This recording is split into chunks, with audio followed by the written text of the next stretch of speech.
Fresh out of college with my business degree, I found myself back in my childhood home. I'm Anna, 22 years old, and honestly, I hadn't planned on moving back in with my parents. But here I was. The job hunt didn't take long. Thankfully, within a week, I landed a position at Davidson Marketing with a pretty decent salary and promising performance bonuses. That evening, over Mom's meatloaf, I shared my good news. I figured I'd stay here for about 3 months, save up some money, and then get my own apartment. The clinking of forks against plates stopped abruptly. Mom and Dad exchanged one of their looks, the kind that always meant trouble. Moving out? Mom set down her fork. Anna, you know I can only work part-time at the library because of my back problems. Dad cleared his throat. And things aren't great at the plant. There have been rumors of layoffs. We could really use your help with the bills, Mom added softly. And you wouldn't have to pay rent here? It just makes more sense, doesn't it? I stared at my half-eaten meatloaf, feeling trapped. They had a point, sort of, and they were my parents, after all. I guess I could stay longer. Life fell into a routine after that. I went to work, came home, paid the bills, and Mom made sure dinner was always on the table. It seemed okay, manageable even, until last weekend when my sister Sarah showed up with her husband, Mike, and their kids, Emma and Lucas. The change in my parents was like someone had flipped a switch.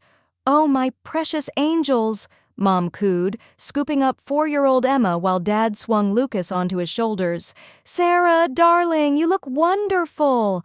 How's everything going? Tell us all about what you've been up to." I stood in the doorway, watching as my parents fawned over their eldest daughter and her perfect little family, the way they hung on her every word, asking for details about the most mundane things. How her garden was doing, what new words Lucas had learned, how her book club was going. They'd never shown that kind of interest in my life, not even when I made Dean's List or won the business school's leadership award. "Anna, be a dear and put on some coffee," Mom called over her shoulder, not even looking my way as she bounced Lucas on her knee. Standing in the kitchen that day, listening to my family's laughter from the living room, I couldn't help but think back to how things had always been this way. Sarah, 7 years my senior, had always been the star of our family show, while I was relegated to the role of supporting cast. I remember sitting at the same kitchen table when I was 11, showing Mom my straight-A report card. She barely glanced at it before returning to her conversation with Sarah about college applications. "That's nice, Anna," she said absently, waving me away. "Sarah, honey, which universities are your top choices?" Those years were all about Sarah's high school achievements. Every dinner conversation revolved around her grades, her extracurriculars, her college prep. I'd sit there quietly, eating my peas, while Mom and Dad hung on Sarah's every word about her AP classes and college tours. Everything changed even more dramatically when Sarah got accepted to university. I was 11 at the time, and I still remember that dinner conversation like it was yesterday. "We're so proud of you, sweetheart," Mom had exclaimed, tears in her eyes. "We'll make it work, won't we, Robert?" Dad nodded solemnly. "We'll take out a student loan. Our Sarah deserves the best education possible." A week after Sarah left for college, they sat me down for a different kind of talk. "Anna," Dad said, his voice serious, "we need to tighten our belts for a while. The loan payments and Sarah's college expenses are significant." That's when things really changed. While my classmates got new phones every year, I kept my old flip phone until it literally fell apart. When I needed new clothes, we went to thrift stores instead of the mall. Christmas gifts became practical items like socks and school supplies. But they never forgot to send Sarah money. "Your sister needs to focus on her studies," Mom would say as she wrote another check. "We can't let her feel stressed about money." I learned my lesson early. At 15, I joined every club and academic competition I could find. I stayed up late studying, not just for good grades, but for perfect ones. I wrote essays for scholarship competitions until my hands cramped because I knew that there would be no student loans for me. I got a full scholarship to State University, and I still remember the look of relief on my parents' faces when I told them they wouldn't have to spend a dime on my education. Meanwhile, Sarah graduated, got a job in Brighton, and quickly married Mike, her college sweetheart. Within 2 years, she had Emma, and Lucas followed shortly after. My parents were over the moon. Their perfect daughter had created a perfect family. Now, every monthly visit turned into the same routine. Sarah and Mike would show up with the kids, and before I could even say hello properly, Sarah would be planning her weekend. "Anna, you'll watch Emma and Lucas while we go shopping, right?" she'd say, not really asking. Mike and I hardly get any alone time these days. The first few times I tried to suggest that our parents could watch them instead. "Oh, honey," Mom would say, rubbing her back, "you know it's hard for me to keep up with young children, and your father needs his rest on weekends."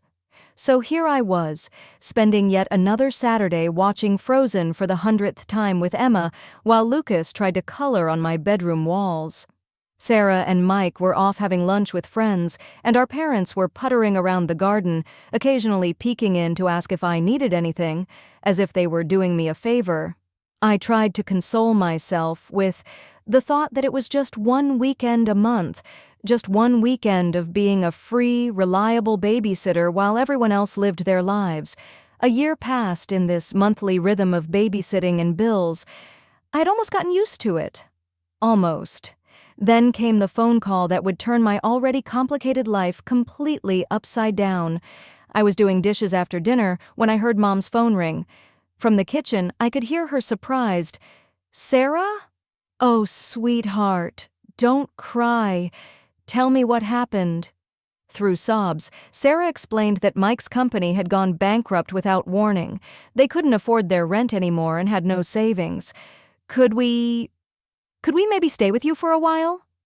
Sarah's voice was so loud through the phone that I could hear it clearly. "Of course you can," Mom exclaimed without a moment's hesitation. "We'll make room." My stomach dropped. I stepped forward, clearing my throat. If they're moving in, maybe this would be a good time for me to get my own apartment." You'd think I'd suggested burning down the house. Mom looked at me like I'd lost my mind. "Anna, don't be ridiculous. There's plenty of room for everyone." "But we're family," Dad said firmly. "We stick together during hard times." They arrived the following weekend with 3 cars full of belongings. I spent Saturday morning moving my things into what had been our storage room, the smallest bedroom in the house, barely big enough for a twin bed and a dresser. My old room, which was twice the size, became the kids' nursery because the children need space to play. Emma, now 5, and 3-year-old Lucas treated the entire house like their personal playground. They ran up and down the hallways screaming and laughing, while Sarah watched TV at full volume or held loud phone conversations with her friends about how difficult this transition was for her. "Emma! Lucas! Keep it down!" I'd call out when they burst into my room for the 10th time, scattering my work papers everywhere. "They're just playing, Anna," Sarah would say dismissively, not even looking up from her phone. "Don't be such a grouch." After work, all I wanted was to relax in my room, maybe read a book or watch something on my laptop. Instead, I got to listen to Baby Shark playing on repeat through the thin walls, punctuated by the constant thump of little feet running back and forth, and Sarah's loud laughter at whatever show she was watching downstairs. Mike spent his days supposedly job hunting, but mostly I saw him sitting at the kitchen table, scrolling through his phone with a worried expression. "The job market's tough right now," he'd say whenever anyone asked, "but I'm sure something will come up soon." I lay in my tiny bed each night, staring at the ceiling, listening to the chaos that had become my home, and wondered how I'd let myself get trapped in this situation. But every time I thought about bringing up moving out again, I remembered my parents' reaction and kept quiet. The first utility bill after Sarah's family moved in hit me like a punch to the gut. I stood in the kitchen, staring at the numbers that were almost double what I usually paid. The water bill alone had skyrocketed, not to mention electricity and heating. Looking at my bank account, I realized that my dreams of saving for my own place were quickly evaporating. That evening at dinner, I decided to bring it up. "So, about the utility bills," I started, pushing my peas around the plate. "They doubled since last month. I can't keep covering all the bills by myself anymore. It's taking almost my entire salary." Sarah's fork clattered against her plate. "Are you seriously complaining about money right now when Mike and I have lost everything?"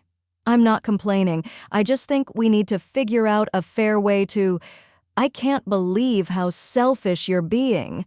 Sarah's voice rose. "We're going through the hardest time of our lives, and all you care about is money." "Sarah's right, Anna," Mom jumped in. "Family helps family. That's what we do." Dad nodded solemnly. "Your sister and Mike need our support right now. This isn't the time to be counting pennies." I looked down at my plate, swallowing the words I really wanted to say. "Fine. Never mind." A week later, Mike finally got a job at an insurance company. It paid less than his previous position, but at least it was something. I thought maybe things would start getting better. I was wrong. "It's so hard being alone with the kids all day," Sarah started complaining almost immediately. "Mike leaves at 8 and doesn't get back until 6. I never get a break." Then it started, small requests at first. "Anna, could you watch the kids for an hour while I run to the store? Anna, would you mind keeping an eye on them while I take a shower?" Before I knew it, these small favors had snowballed into something much bigger. I'd come home from work to find Sarah already dressed up to go out. "Oh, good, you're home," she'd say, grabbing her purse. "Mike and I are meeting friends for dinner. Emma and Lucas already had their snack, but they'll need dinner in an hour. We'll be back by 10. Weekends became my personal nightmare. Sarah and Mike would casually announce their plans on Friday evening: a shopping trip, lunch with friends, a movie date, leaving me with the kids for hours. Mom and Dad conveniently started visiting relatives more often, usually disappearing right after Sarah and Mike left. So there I'd be, weekend after weekend, trying to keep Emma from drawing on the walls while Lucas had another tantrum because I cut his sandwich the wrong way. I'd spend my Saturdays cleaning up toys, making mac and cheese, and watching endless repeats of children's movies. By Sunday night, I'd be exhausted, my house would be a mess, and I'd still need to cook dinner for everyone. One evening, after a particularly exhausting weekend of childcare, I finally worked up the courage to say something at dinner. "I need to talk to you all," I said, setting down my fork. "I'm really tired. This situation with the childcare isn't working for me." Sarah's head snapped up, her eyes narrowing. "What do you mean, isn't working? Are you saying you don't want to spend time with your own nephews?" Mom reached over and patted Sarah's hand. "Don't worry, honey.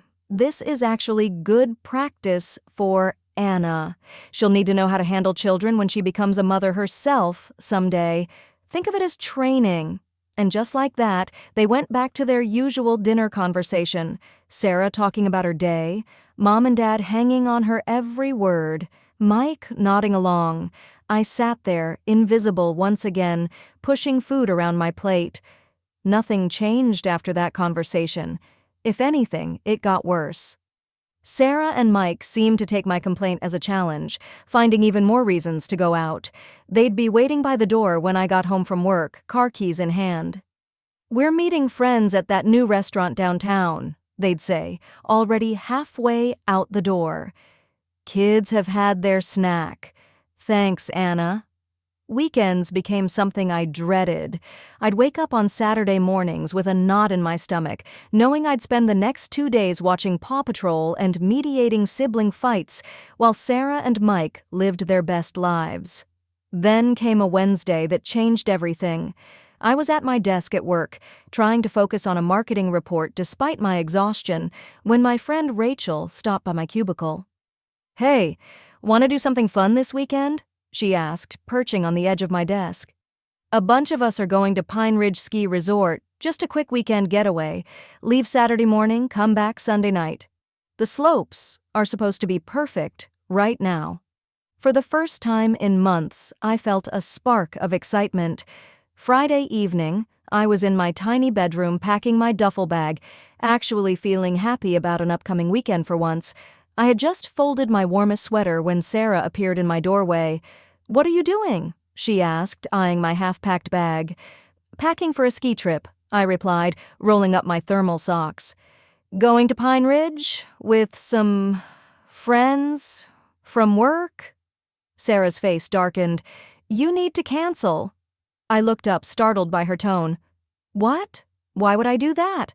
"Because," she said, crossing her arms, "Mike and I are going to Aunt Linda's 60th birthday party in Millbrook this weekend. Mom and Dad are coming too. You need to stay here with Emma and Lucas." I couldn't help but laugh, actually laugh out loud at the sheer audacity of it all.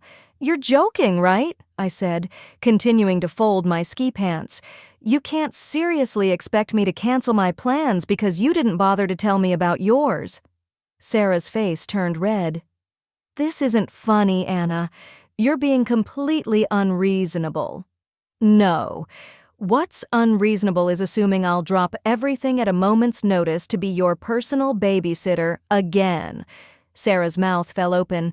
She stood there for a moment, sputtering, before turning on her heel and storming out of my room. "Mom! Dad! Mike!" I could hear her shouting down the hallway. "You won't believe what Anna is doing." I kept packing, my hands shaking slightly with anger. The thundering of footsteps announced the arrival of the cavalry. My tiny room suddenly felt even smaller as Sarah, Mike, and my parents crowded in. Mom's face was already set in that disappointed expression I knew so well. "What's this about you going skiing?" she demanded, hands on her hips. "Exactly what it sounds like," I replied, zipping up my duffel bag. "I'm going to Pine Ridge Resort with my friends for the weekend." "But you can't!" Sarah exclaimed. "We have Aunt Linda's party." "No, you have Aunt Linda's party," I corrected her. I stopped what I was doing and turned to face them all. Why am I just hearing about this party now? Why wasn't I included in any of the planning?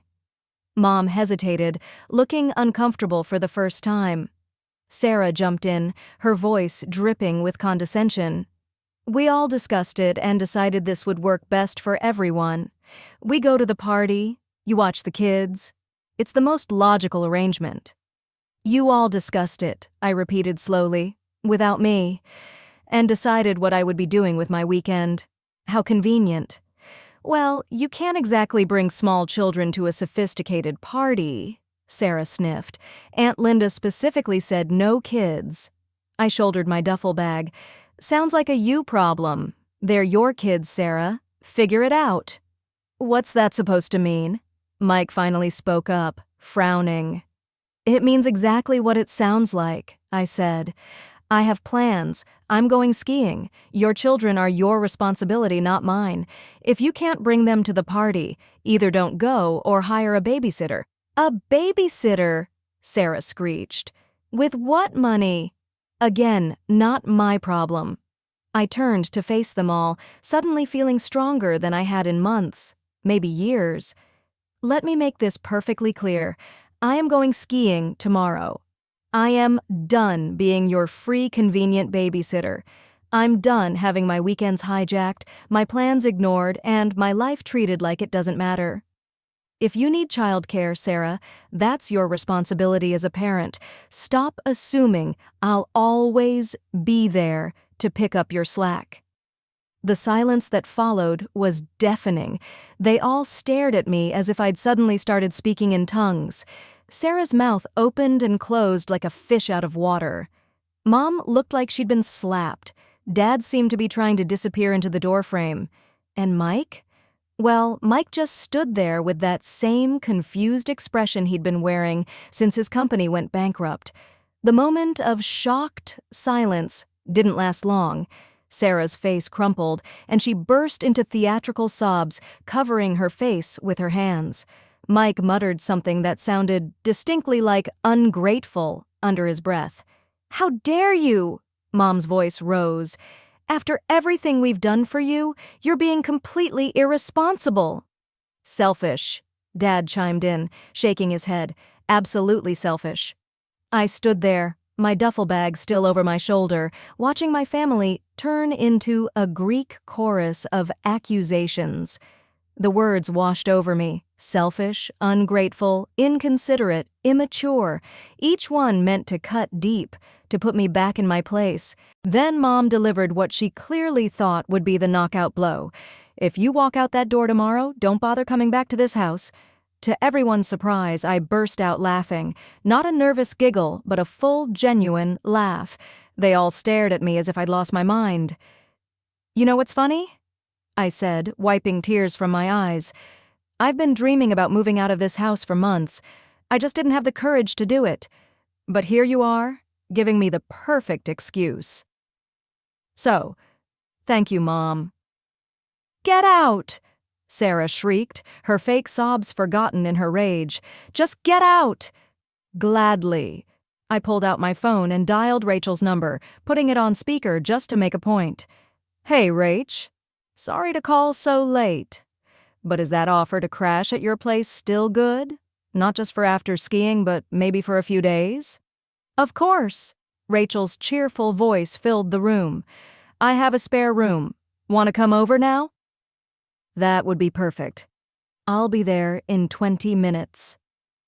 I spent the next 15 minutes gathering everything I could fit in my car: clothes, important documents, personal items.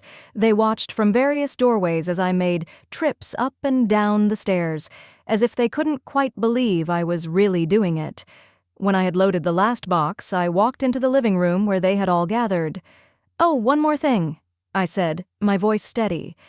"Since I won't be living here anymore, I won't be paying any of the bills either. You'll need to figure out how to support yourselves."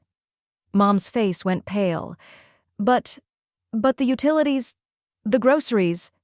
"Not my problem anymore," I said, echoing my words from earlier. I turned and walked out the front door, ignoring Mom's suddenly panicked calls behind me. The drive to Rachel's place was a blur of adrenaline and relief. My phone kept lighting up with calls and messages. Angry texts from Sarah. Guilt-tripping novels from Mom. Stern disappointments from Dad. I ignored them all. The next morning, Rachel and I drove to Pine Ridge Resort as planned. For the first time in what felt like forever, I spent a weekend doing exactly what I wanted to do. We skied, we laughed, we had hot chocolate by the fire, and not once did I have to worry about anyone else's children or problems. When we got back Sunday night, I opened my laptop and started searching for apartments. With my salary no longer going to support my family, I could actually afford a decent place. By Wednesday, I had found a small but bright one-bedroom apartment in a nice area of town, just a 15-minute drive from my office. My first week in my new apartment was like learning to breathe again. Every morning I woke up to blessed silence. No screaming children, no blaring TV, no guilt-inducing sighs from my mother. I could make coffee and drink it while it was still hot. I could spend my evenings reading or watching whatever I wanted on Netflix. The messages kept coming, though. I didn't answer the calls, but I couldn't help reading the texts. They followed a predictable pattern. "Mom, how could you abandon your family like this? We need you." "Sarah, you're so selfish. The kids keep asking where Aunt Anna is." "Dad, your mother is very upset. You need to make this right." The messages cycled between guilt trips and anger, accusations and pleas. I read them all but responded to none. My silence seemed to drive them even crazier. They weren't used to not having power over me. After a week of this, I was sitting on my new couch when Mom's number flashed on my phone again. This time I decided to answer. "Anna, finally!" Mom's voice was sharp.